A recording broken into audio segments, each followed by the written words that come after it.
Hey guys, and welcome to this episode of Review Flex. In this video, we're going to be talking about the upcoming Daredevil Born Again show, and it looks like it's going to be falling under the Marvel Spotlight banner along with the Echo show.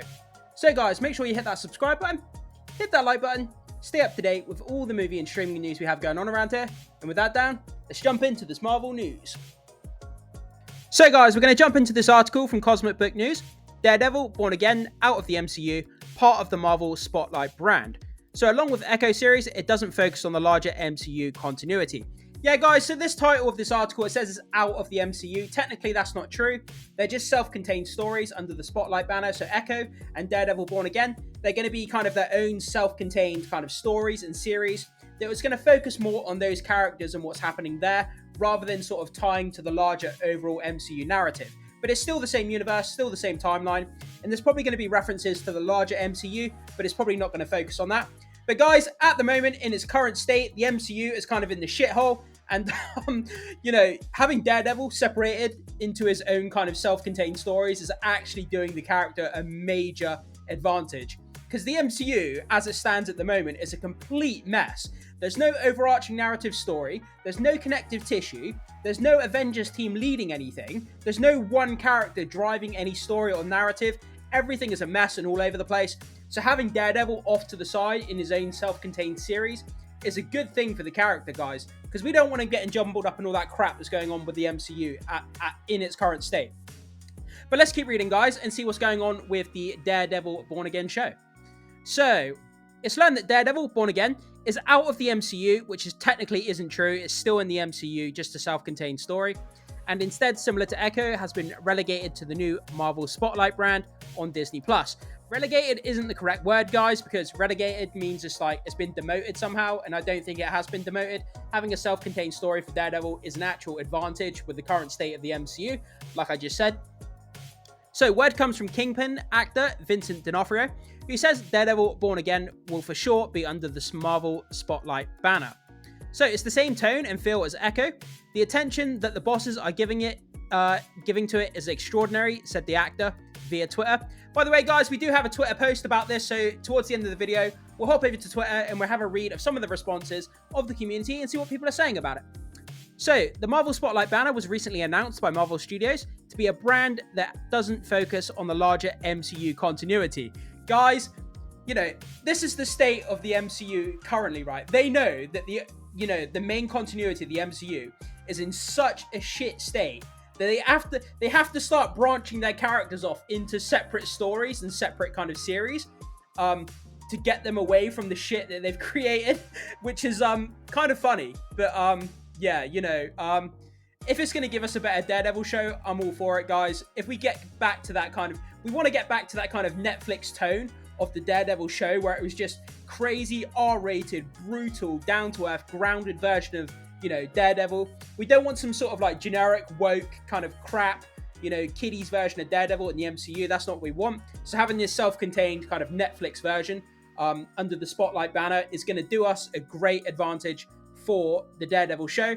Let's hope we get something really cool, really grounded, and really kind of dark and gritty, which, is what the Daredevil character is all about. So, Marvel first announced the brand last month with the news of the Echo January premiere. Guys, I have to be honest, I don't really have any interest in Echo whatsoever. I'll probably watch it because the Kingpin is in it. I'm a little bit interested in what the Kingpin's doing, but the Echo character, I don't really have any interest in it whatsoever. So, just like the comics, fans didn't need to read the Avengers or Fantastic Four to enjoy a Ghost Rider Spotlight comic. Our audiences don't need to have seen other Marvel series to understand what's happening in Maya's story, said Brad Winterbaum, head of streaming, television, and animation at Marvel Studios. Yeah, guys, so another advantage to having the Marvel Spotlight banner and having these self-contained sort of series and TV shows is that you don't have to watch like 5 other movies and 2 other streaming shows in order for this to make sense. It's a self-contained story. You can watch it from episode 1 up to, whatever episode it finishes on. It's a self-contained story from start to end. You don't need to do any homework, any research. You don't need to have seen any other Marvel, streaming shows or movies, as I say. And you can just go in with a fresh set of eyes. You can be a brand new person to the MCU. And you can just watch it, and that's all there is to it, guys. And I think that's really cool. That's really unique. And because at the moment, to go and watch a Marvel film, you feel like you have to do so much homework in order to keep up to date with kind of what's going on. So, yeah, that's one of the advantages to the Spotlight shows. So we've got this picture here of Daredevil. This is from She-Hulk. I'm not sure how I feel about this costume with the yellow on it. It looks a bit... I don't really know. I don't know what the word is. I just prefer the standard red costume. I'm not really sure about the yellow. Looks a bit strange. Sorry, guys. My chest is a bit playing up at the moment, so I do apologize. So, no need to watch Hawkeye or She-Hulk. Thank God, because I don't want to watch She-Hulk. Hawkeye was okay. Had some redeeming features. Wasn't the best thing ever. So in regards to Echo, that sounds like fans don't have to watch the Hawkeye series. For Daredevil Born Again, that likely means there will be no references to She-Hulk. Rumor that She-Hulk's been cancelled. My insiders filled me in at Comic-Con that Marvel was retooling Daredevil Born Again to move it away from the goofy portrayal in She-Hulk to the more popular and violent Netflix series, which has been confirmed. Absolutely, guys, that's what we need. Gritty, down-to-earth, dark kind of take on, you know, Daredevil, which is where that kind of character shines. The Netflix shows that kind of clip that I played at the beginning of this video, guys, you know, where he's just beating the crap out of people. He just goes crazy. And man, like the martial arts scenes and the fighting scenes in the Netflix show were insane. And I can't wait to see more of that kind of style in this kind of standalone series of Daredevil. So, of course, that doesn't mean that Daredevil won't be part of the MCU, which is what I was saying, guys. Even though it's a self-contained story, I'll say it again, self-contained story, or self-contained series, I should say, is still going to be part of the MCU continuity, but it's just going to be detached, telling its own story, rather than focusing on, you know, larger narratives within the MCU, which there isn't really any at the moment anyway, so it doesn't matter. The series is more a standalone series, and from the sound of it, it won't be attached or referencing anything that has come before in the Marvel Cinematic Universe, or obviously the Netflix shows.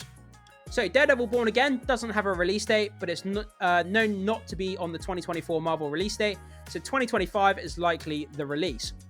Kevin Feige fired the original writers and recently hired new writers, directors, and showrunners. John Bernthal is also said to be returning as the Punisher. Yes, he is so good as the Punisher, man. He is absolutely just crazy in this role. I can't wait to see him back. He's just so good in that role, guys. He just goes crazy and just kills all kinds of fools. And just like having John Bernthal and the Punisher role, just crazy, and having him mixed with, you know, Daredevil as well. Guys, it's such a great combination. The chemistry is so good. So here's what Marvel.com website previously said about the Marvel Spotlight brand. So this kind of describes what the Marvel Spotlight brand is, if you're still a bit confused about it, guys. So the audience members in Oklahoma were also the first to see the new Marvel Spotlight banner, with a musical fanfare composed by frequent Marvel collaborator Michael Giacchino. I don't know how to say that, guys. Marvel Spotlight is rooted in the Marvel Comics' 85-year publishing history. Spotlight was an anthology comic book series first introduced in 1971 and was the origin of the beloved Marvel characters like Ghost Rider and Spider-Woman. Give us a Ghost Rider movie. We need another one. Or a TV show. Echo will be the first series under the Marvel Spotlight banner, and head of the streaming, Brad Winterbaum, said that the decision to launch the new banner with Echo, Marvel Spotlight, gives us a platform to bring more grounded, character-driven stories to the screen. And in the case of Echo, focusing on street-level stakes over the larger MCU continuity. Just like comic fans didn't need to read Avengers or Fantastic Four to enjoy a Ghost Rider Spotlight comic, our audience doesn't need to have seen any other Marvel series to understand what's happening in Maya's story. So again, guys, it's just reaffirming that they're standalone series. You don't need to have seen any other Marvel, streaming shows or movies in order to understand what's going to take place in these Marvel Spotlight shows. They're self-contained stories from start to end, and that's all there is to it, guys. No homework required. There shouldn't be any homework required for Marvel stuff regardless, because it just puts the fans off, you know.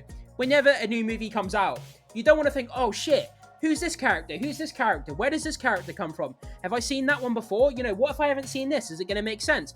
And, you know, like, people are panicking, and then it puts people off, and, you know, it's just crazy stuff, guys. So, yeah, that's the end of the article there. But like I said, guys, we have this Twitter post here. Where did it go? It's on the next page. So, guys, yeah, we have this Twitter post talking about, you know, Daredevil being on the new Spotlight banner. So let's hop over there and see what some of you guys are saying in response to this news. So, landing over here on Twitter, or X, whichever you prefer to call it, we have the Hollywood handle. Daredevil Born Again will for sure be under the Marvel Spotlight banner, says Vincent D'Onofrio. So let's go down and read some of the comments on this post. And we have 64,000 views, so there's quite a lot of you that have seen it. So, have to set up Matt for a huge comeback. Yeah, for sure. I mean, this show is going to be compared to what happened on the Netflix show. They've got, they've got a tall order to stand up quality-wise to what's been done before on the Netflix shows, guys. Because people love that show. Like I say, the dark, gritty, grounded take on, Matt Murdock as Daredevil. It was incredibly great. People loved it. So, Disney and Marvel, they've got, they've got shoes to fill. And whether they're up to the task or not, time will only tell, guys. But if they don't, there's going to be a lot of backlash, I can tell you that for sure. Will Fisk be there? That's a good question. I don't actually know. If any of you guys know, put it in the comment section. I'm not really sure about that. So, great move. They can now retain some of the same tone as the Netflix show. Yeah, that's what we're hoping for. That's what we're hoping for. Gritty, grounded, R-rated, brutal fight scenes. That's what we want. So, thank God the following media includes potentially sensitive content. Okay, I'm not going to click on that because I don't know what it is. Will filming begin soon? I believe they've already filmed a lot of the show, but they've had to go back and retool a lot of it because, they want it to be the more sort of Netflix tone. But I believe they've filmed a lot of the episodes already. They're just sort of reworking some of the episodes, maybe reshoots. And then I think they've got the rest of the series to do as well. I'm not sure the percentage of how much the show is actually done at this point. So, prepping. So, what have we got here? Some Daredevil comic books by the look of it. And I'm not sure what these are here. Daredevil first appearance, April 1964. So it looks like this guy is doing some serious preparation for the upcoming Daredevil show. Reading into the comics, reading up on the character a little bit. So guys, if you're interested in Daredevil, maybe pick up a Daredevil comic, get reading about the character a little bit, learn a little bit more of the history of the character before the show comes out. That way you'll understand maybe some of the nuances a little bit more when you see the show. It's always a good idea to do that, guys. So, Marvel Spotlight banner. Yeah, so that's what we've already talked about. This person obviously isn't sort of on board with the Spotlight banner. Self-contained stories. That's pretty much all you need to know. As we all expected after that Echo trailer. Yeah, because obviously Daredevil actually showed up in the Echo trailer, guys. He was in there a very, very small amount. If you blinked, you would have missed it. But he is going to be turning up in the Echo show. I think it's probably only going to be a small part because obviously if Daredevil showed up too much in the Echo show, he would end up overshadowing the character, of course, because the popularity of Daredevil compared to Echo is leaps and bounds over the Echo character. I mean, it's quite obvious they created Marvel Spotlight specifically for Daredevil and perhaps Deadpool. Echo just saw the opportunity and took it. Yeah, I think it's just a way to fit characters in that don't fit with any other kind of narrative. Obviously, Daredevil, very gritty, R-rated, very brutal in nature. Same with the Echo show. And then, as you say, Deadpool, sorry. Deadpool is obviously going to be the first Marvel R-rated movie. So, Deadpool would fit into that kind of category of the Marvel Spotlight banner. But you're not going to see Deadpool. You're not going to see Deadpool in a TV show. It's not going to happen. The popularity of the Deadpool character is so huge. They wouldn't allow it to be in a TV show. Deadpool will remain a feature film character, I believe. So, do we have any more replies? TVMA. Yeah, it's definitely going to be TVMA, that's for sure. That means mature, guys. If it ain't broke, don't fix it. Let's see if they've got any more. It feels weird, Kingpin calling someone boss. Yeah, so guys, that's just a few of the comments anyway. Some of the interesting ones anyway.